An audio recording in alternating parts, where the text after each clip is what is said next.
TV Batuíra Portugal. Para lá do amanhã.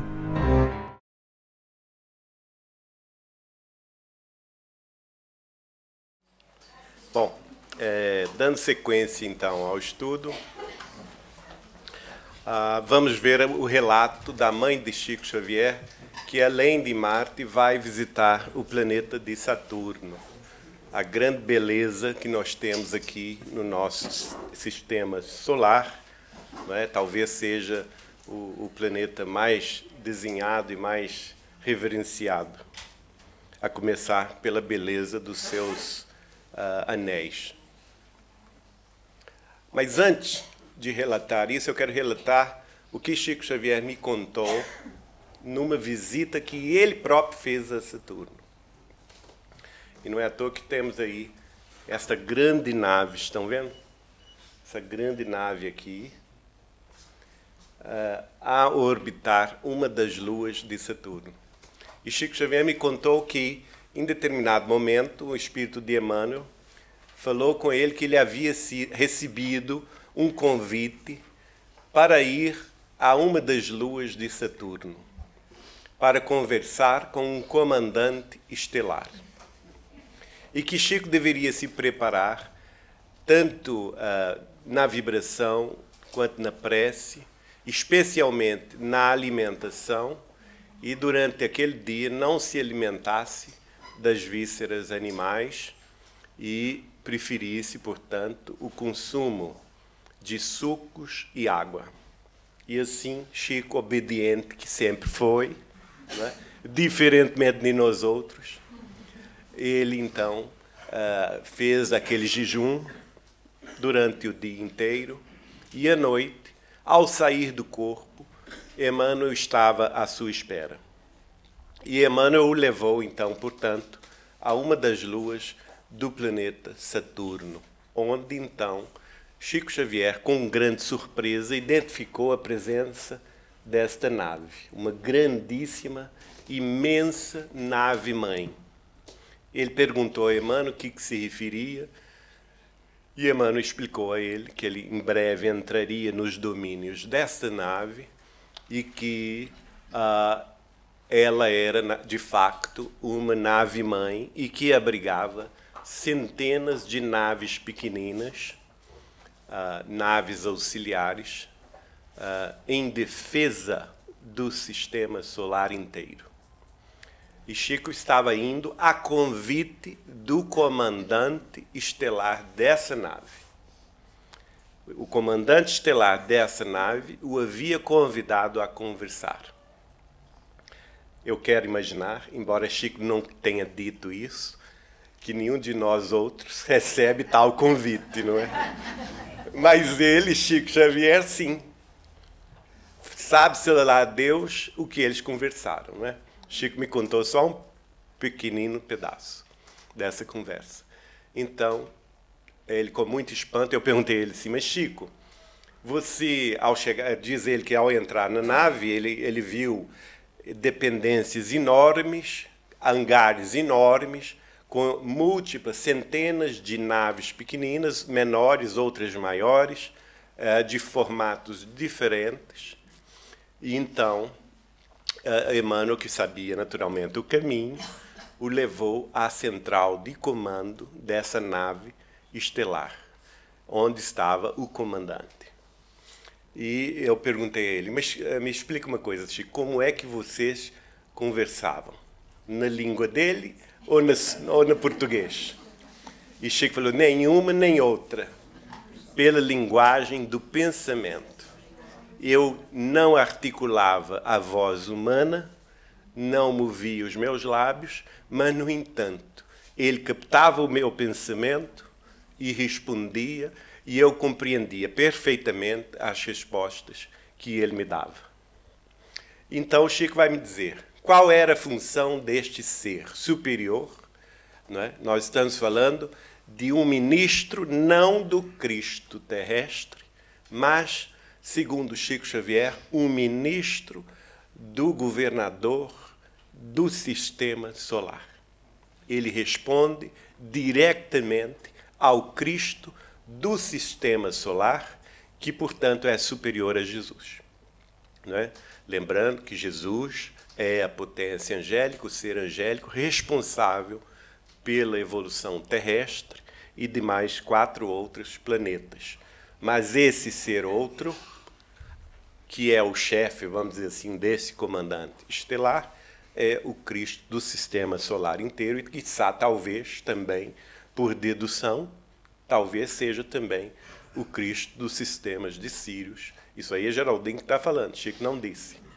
Sírios, Capela, Quiron e o sistema que está em formação. Mas, por sintonia, seria razoável pensarmos dessa forma.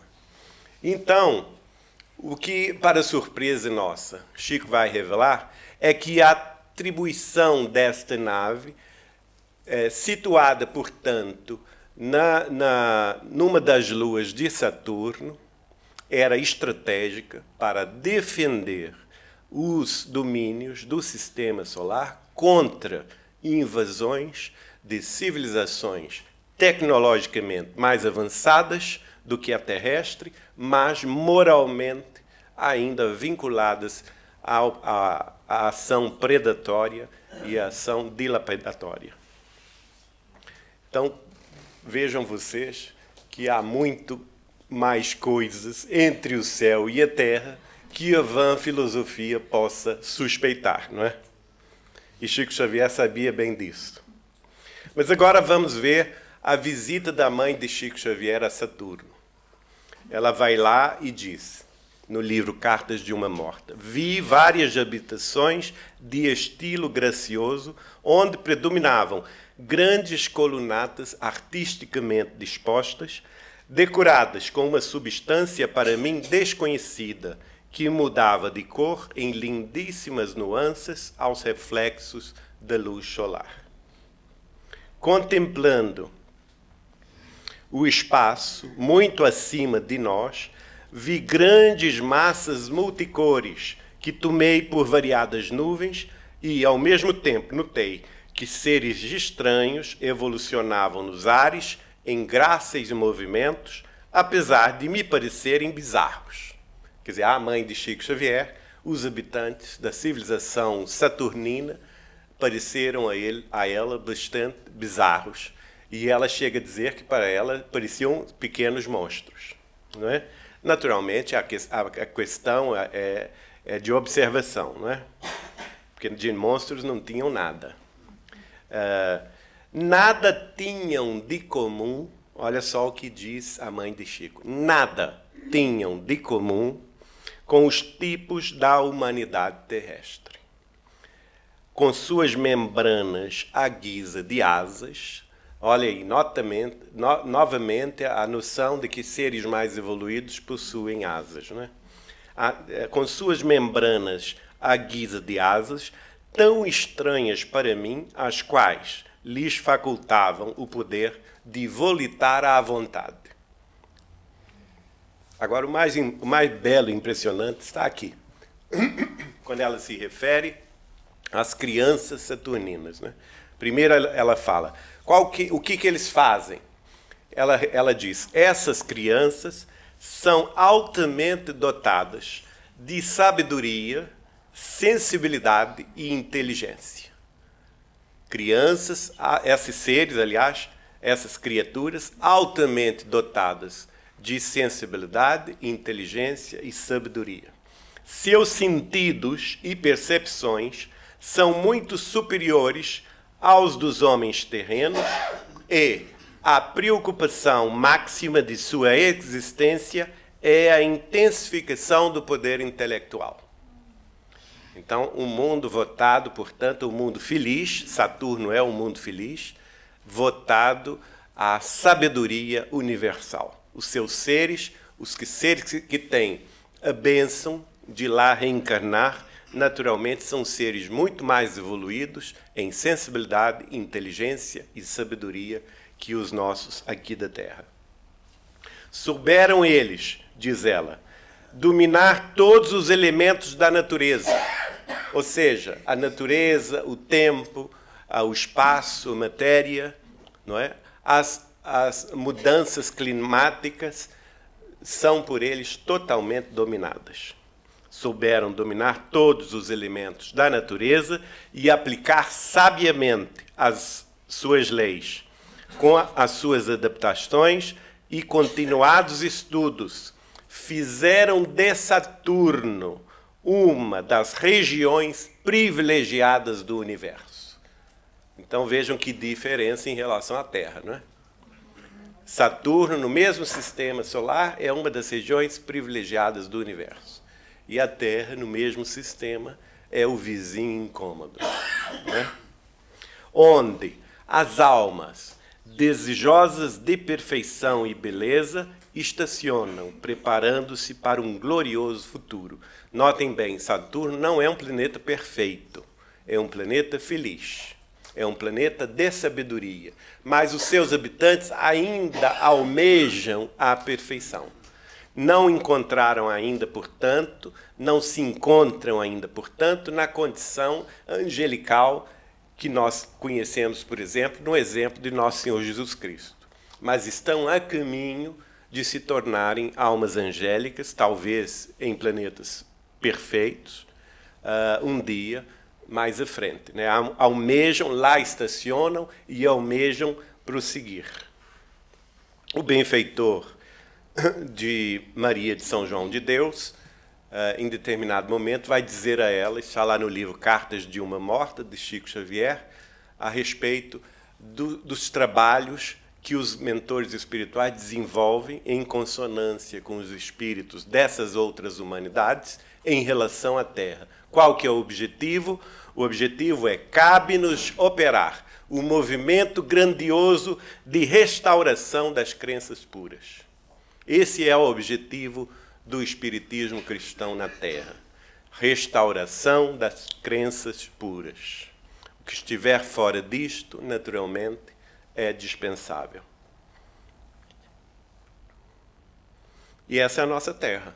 Embora seja o vizinho incômodo, é linda, é maravilhosa. E ao invés de reclamarmos, nós temos que agradecer a Deus a oportunidade que nos concede de reencarnar aqui e construir a nossa libertação espiritual nesta casa planetária. Sabemos que já passamos dos 7 bilhões de espíritos encarnados no plano físico e outros 20 e tantos bilhões de espíritos desencarnados, de forma tal que a Terra recebe, para a evolução da espécie humana, cerca de 30 a 33 bilhões de espíritos, não é? E estamos nós entre eles, graças a Deus, não é? Humberto de Campos, no livro Crônicas de Além-Túmulo, vai escrever: há uma providência misericordiosa acompanhando surtos evolutivos da Terra. O homem compreenderá então a necessidade de um imperativo de paz solidário com o progresso espiritual dos outros mundos. Quer fala mais clara do que essa? Não é? Nós estamos aqui na humanidade terrestre, na transição planetária, um momento crítico, não é? Estamos deixando de ser este mundo problemático, este mundo de expiações e de provas, para ingressarmos finalmente numa era nova, renovada, de paz, de busca de sabedoria, de busca de fraternidade e amor. Estamos nesse limiar da era nova. Por quê? Porque nós, homens terrestres, nossa humanidade, precisa compreender a necessidade do imperativo da paz. Diz aqui Humberto de Campos, através de Chico Xavier. Imperativo da paz. Então, todos os movimentos guerreiros, bélicos, de crises, de crimes, de violências, de egoísmo, de orgulho, de todos os tipos de mazelas humanas, precisa ser encerrado nesta concepção nova da paz. Precisamos estar em paz. Para quê? Para que estejamos solidários como coletividade terrestre com o progresso espiritual dos outros mundos que nos rodeiam. Precisamos estar em sintonia com Marte, com Saturno, com Júpiter, com Urano, com Netuno, nossos vizinhos, que estão muito além de nós, não é? A maioria deles já evoluiu, já conquistou maravilhas no campo da sabedoria e do amor. E é por isso que, naturalmente, Jesus, nosso Mestre e Senhor, convocou esse senhor, pequenino, no sentido da estatura humana, né? O Chico era baixinho, né? E, no entanto, com uma estatura espiritual certamente que foge à nossa compreensão. E no livro Plantão de Respostas, sobre a transição planetária, esse livro lançado na década de 90, pela Comunhão Espírita, pelo Centro Espírita União de São Paulo, vai trazer a revelação de Chico Xavier. Estamos, sim, muito próximos de uma grande transformação planetária.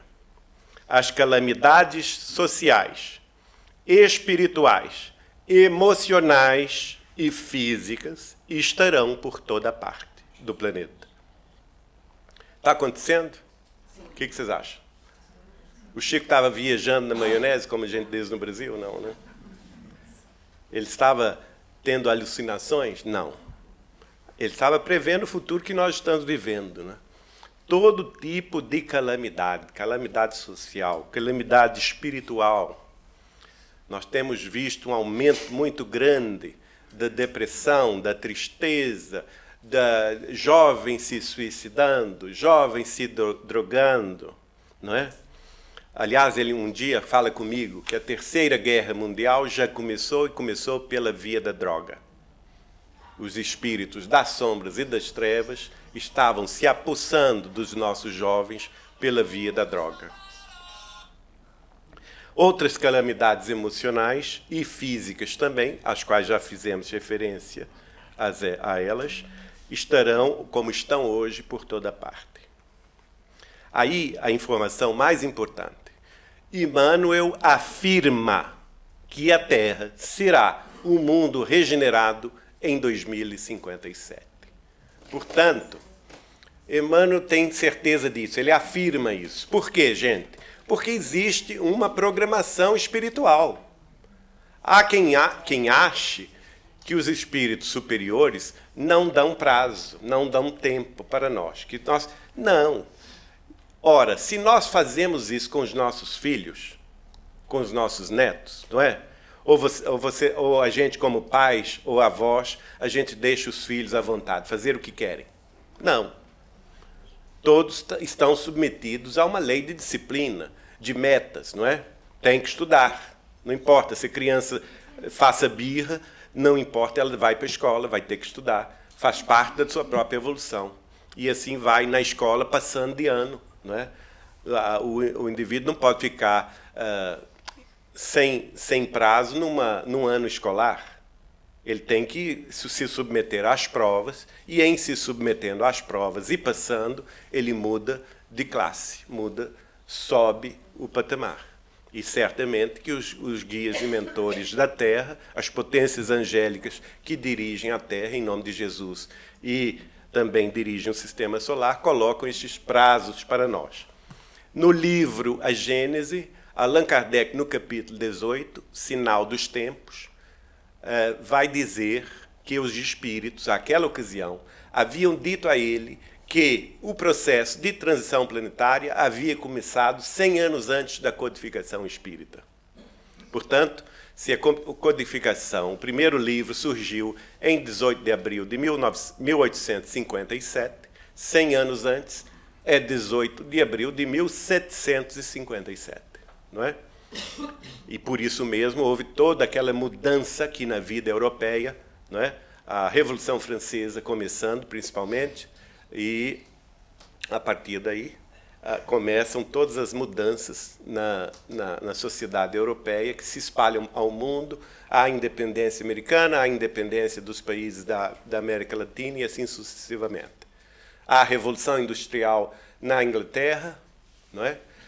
A chegada a reencarnação de Kardec com um dos apóstolos do Cristo, segundo Jesus, segundo Emmanuel, um dos mais lúcidos discípulos do Cristo que baixa o planeta para dar cumprimento à missão do Consolador, não é?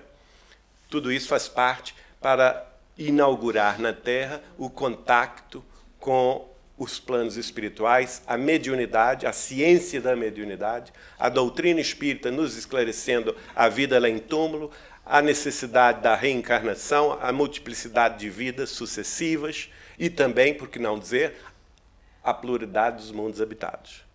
Somos uma família dentre a coletividade de famílias no universo.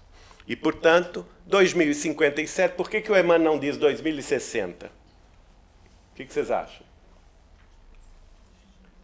Ele fala 2057. Por quê? 300 anos.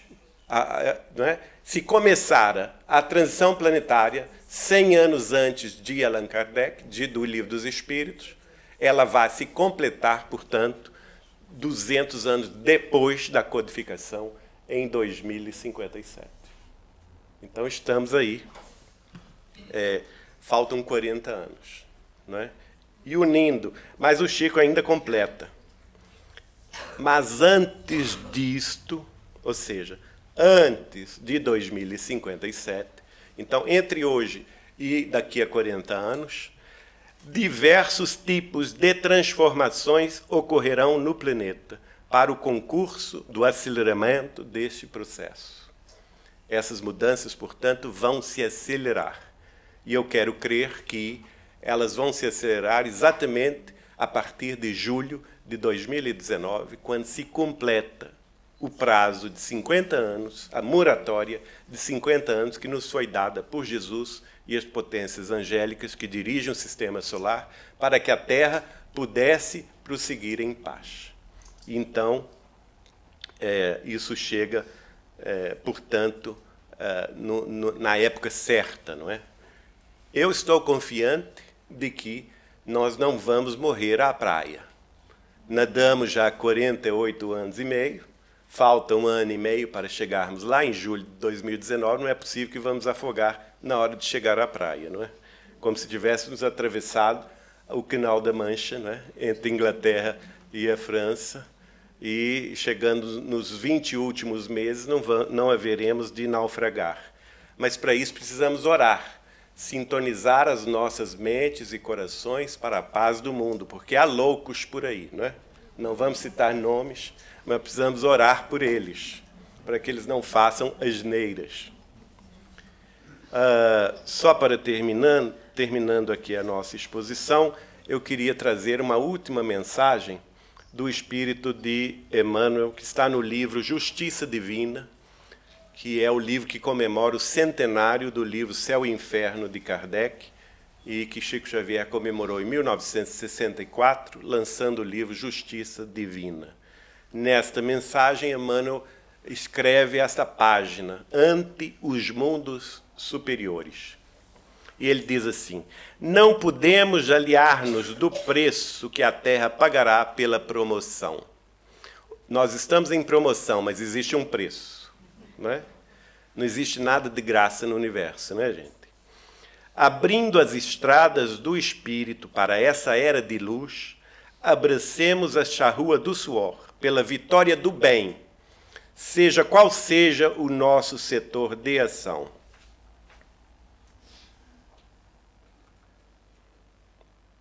Obreiros da imortalidade, contemplaremos os habitantes da terra a emergirem de todos os escombros com que pretendam sepultar-lhes as esperanças, elevando-se em direitura de outras plagas do universo. Emmanuel, por Chico Xavier. Então, nós temos aí diante de nós dois caminhos, o caminho da paz e o caminho da guerra. Se, e infelizmente se, a humanidade terrestre optar pela guerra, ela pode acabar com a vida destas plagas. O arsenal nuclear, termonuclear hoje, disposto, especialmente no hemisfério norte, por 8 ou 9 nações, é de, infelizmente, 10.327 ogivas termonucleares. Elas têm a capacidade hoje de destruir a vida terrestre 80 vezes. Se elas todas fossem explodidas de uma só vez, destruiria a vida terrestre como nós a conhecemos, a vida humana, animal e vegetal, 80 vezes. Isto é uma insanidade, é realmente a excrescência do pensamento malévolo, do pensamento de atraso que ainda absorve muitas das nações guerreiras e bélicas da humanidade terrestre. Mas ainda que isto ocorra, eu não estou aqui apavorando ninguém, não é? Porque nós confiamos que vamos vencer esta prova. O próprio Emmanuel aqui nessa mensagem diz assim: nós não somos Cassandras do terror. Não estamos aqui como arautos da negatividade. Não. Nós estamos alertando as consciências terrestres para os perigos aos quais estamos vinculados, infelizmente, pelo domínio ainda do materialismo terrestre. E é preciso vencê-lo através do quê? Através do conhecimento da espiritualidade. A doutrina espírita veio para isto, para combater o materialismo, para nos dar nova visão da realidade. Mas ainda que isso ocorra, diz Emmanuel, ainda que venha a destruição em massa, ainda assim, a bondade de Deus e de Jesus Cristo haverá de nos levar para outras plagas do universo. Morrerão os corpos, mas nós, espíritos, continuaremos o nosso carreiro evolutivo, não é? Em outras plagas do universo. Em conversa com Igorina Cunha, Chico, aqui a figura querida dela, não é? O nosso querido César Carneiro de Souza registrou essa conversa, ela nos contava isso, com muita alegria, inclusive. Igorina, como vocês sabem, é sobrinha de Eurípides Barçanufo, lá da cidade de Sacramento, já desencarnada hoje. E, determinado dia, o Chico vira-se para ela e fala assim: Igorina, você tem ouvido os lamentos e os choros deles? E ela: choro, Chico, mas de quem? Ela não estava, naturalmente, em sintonia com o que o Chico falava. Estava a falar. Ele disse: os choros dos degredados, aqueles que estão sendo levados, retirados das sombras e das trevas terrestres por naves e benfeitores do mundo maior, que estão indo lá e retirando eles à força, colocando-os em naves, e essas naves vão em direção à Lua, que é um entreposto de comunicação, e lá da Lua eles são degradados ao planeta primitivo. E para mim, conversando com ele a esse respeito, ele vai dizer que o degredo terrestre, aquele mesmo degredo que Capela sofreu 7.000 anos atrás, o degredo terrestre começara na Segunda Grande Guerra Mundial, aqui na Europa, nos Estados Unidos e na Ásia. Não é? As grandes levas de desencarnados que saíram daqui da Terra e foram degradados, começaram a ser degradados e continuam sendo degradados, hoje, segundo Chico, sendo retirados das sombras e das trevas terrestres e se encaminhando para o planeta que ele chamou de Quiron.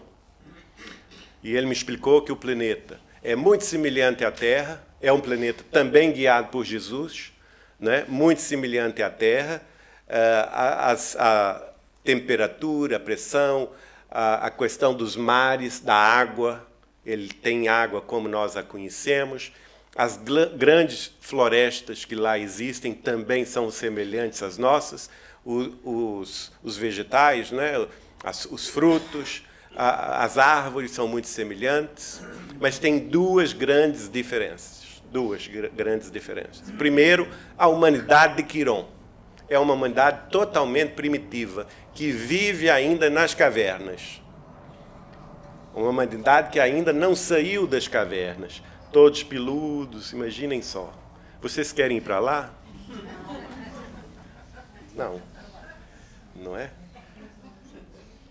Agora, os degredados da Terra que lá chegarão, naturalmente terão muito trabalho, não é? para fazer evoluir esse povo, tirá-los das cavernas, ensinar a eles a agricultura, ensinar a eles a linguagem, ensinar a eles a escrita. A partir da escrita, eles vão ter a história. Quer dizer, nada é ao acaso no universo. Tudo obedece uma lei de solidariedade, não é? Mas nós preferimos ficar aqui, não é? Se já cá estamos há pelo menos 7.000 anos, já dedicamos muito tempo aqui à terra. É por isso que Jesus disse com muita propriedade: bem-aventurados sois vós mansos, porque vós herdarão a terra. Por que Jesus não promete o céu? Promete a terra? Porque ele sabe que a terra chegaria nesse passo de evolução em regeneração, e aí, a partir daí, a humanidade terrestre viveria em paz. Então, bem-aventurados sois nós, todos, que possamos nos considerar pacíficos.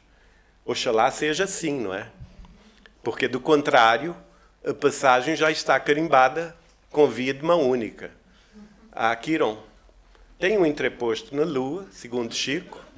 Agora, interessante que o Chico conta a Igorina exatamente isto, que ele ouviu o lamento deles. Ele, durante a noite, imagina a capacidade mental de Chico Xavier. Lá em Uberaba, ele à noite, durante as horas de sono ou as horas de descanso do corpo físico, era capaz de ouvir o lamento, a tristeza dos degredados. Mas não é mesmo Jesus quem nos informa: haverá choro e ranger de dentes? Não é? Qual será a nossa escolha? Não é? Nós temos só uma escolha, aquela que Jesus de Nazaré nos deixou. Eu sou o caminho, a verdade e a vida. Ninguém vai ao Pai senão por mim. Que Jesus nos ampare e nos ajude nesse percurso. Muito obrigado.